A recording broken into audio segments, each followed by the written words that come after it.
आंसू पूंछ डालो कुंती। मेरा हृदय कहता है कि मेरे भीम का कुछ नहीं बिगड़ेगा, और आज तक मेरा हृदय मुझसे झूठ नहीं बोला है।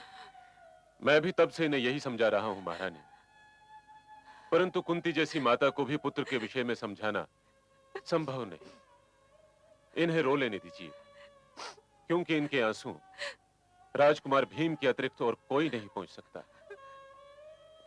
माताश्री। भीम, भीम मेरे पुत्र, पुत्र तू कहाँ चला गया था भीम? वो क्या हुआ, दुर्योधन ने मुझे खीर खिलाई भीम, और मैं खाकर सो गया। आँख खुली तो देखता हूँ कि मैं नागलोक में हूँ, और नागराज कह रहे कि वो मेरी माता के माता माँ है। हाँ पुत्र, वो मेरे माता माँ है, परंतु तू अभी इस बात को यहीं छोड़, पहले ज्येष्ठ माता श्री से आशीर्वाद ले ले। चल पुत्र।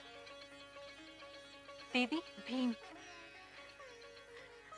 तू कहाँ चला गया था पुत्र? आयुष्मान भव, शक्तिवान भव। शक्तिवान तो मैं हो गया हूँ, 7 कटोरे सुधारस पी के आया हूँ, और नागराज कहते थे कि 1 कटोरे में 10 हाथियों का बल होता है। अर्थात अब ये 70 हाथियों के बराबर खाना खाएगा माताश्री।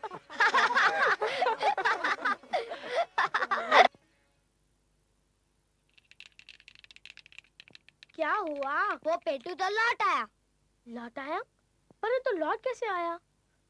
मामा श्री ने तो बताया था कि उस विष का तोड़ नागलोक के सर्पों के अतिरिक्त और किसी के पास है ही नहीं।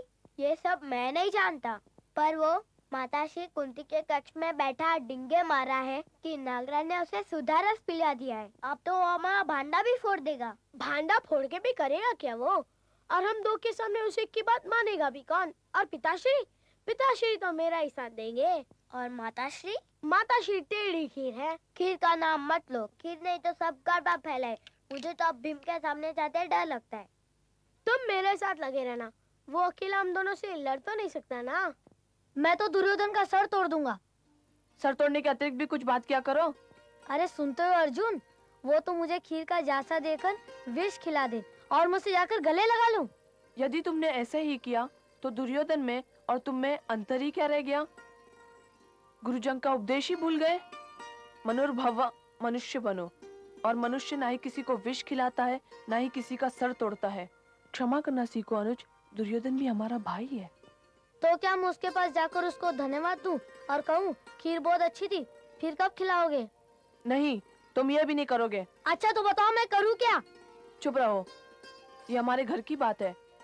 माताश्री और हम 5 भाइयों के अतिरिक्त किसी को पता नहीं चलना चाहिए कि तुम पर क्या बीती। घर की बात घर के बाहर निकलते ही पराई हो जाती है, और यदि ज्येष्ठ माताश्री को पता चल गया तो उन्हें बहुत दुख होगा। क्या ये आपका आदेश है कि हम चुप रहें? यदि तुम आदेश के बिना चुप नहीं रह सकते तो यही मेरा आदेश है। और यही मेरा भी आदेश है।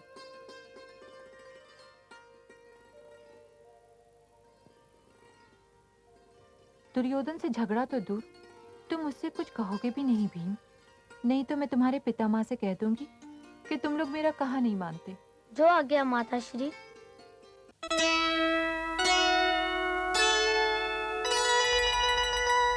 माता ममता मूर्ति के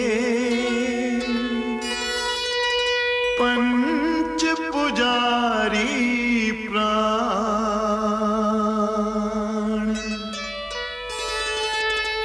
माता का आशीष ही पुत्रों का